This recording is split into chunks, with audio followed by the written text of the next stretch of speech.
নিজেদের যদি প্রতিষ্ঠান করতে হয় সংঘবদ্ধ হতে হবে। নিজেকে যদি প্রতিষ্ঠান করতে হয় জানতে হবে, অভিজ্ঞতা নিতে হবে, আর জ্ঞান অর্জন করার জন্য নিজেকে সমর্পণ করতে হবে। সাকসেস আসছে, দেরি নেই, আমি অ্যানাউন্সমেন্ট করে দেবো সামনের সপ্তাহে কবে যাবো। এইখানে কারা কারা বলুন তো ফটোগ্রামে যাওয়ার জন্য রেডি আছেন? একবার হাত তুলুন সবাই।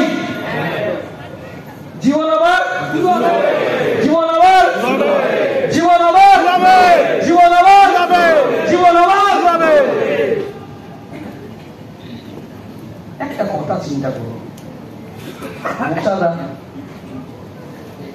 আমার সঙ্গে যখন শিয়ালদা দেখা করতে যায় জমি করে সেই মশাটাকে দেখুন তো, উঠে দাঁড়াবি।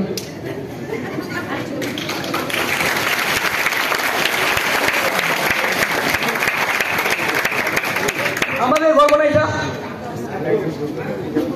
আজকে আমরা যদি একটা কিছু তৈরি করতে পারি, নিজের হাতে একটা যদি কোনো কিছু তৈরি করতে পারি, সবচেয়ে বেশি গর্বিত হবে কারা? আমরা নিজেরা। কারোর জন্য নয়, নিজের জন্য লড়তে হবে, নিজের কর্ম করতে হবে, নিজের প্রপোজাল জমা দিতে হবে, নিজের সবকিছু ডেসক্রিপশন রেডি করতে হবে, আর নিজের জন্য ফটো ল্যাবে যেতে হবে। তাই তো? রক্তে কটা ভাগ থাকে?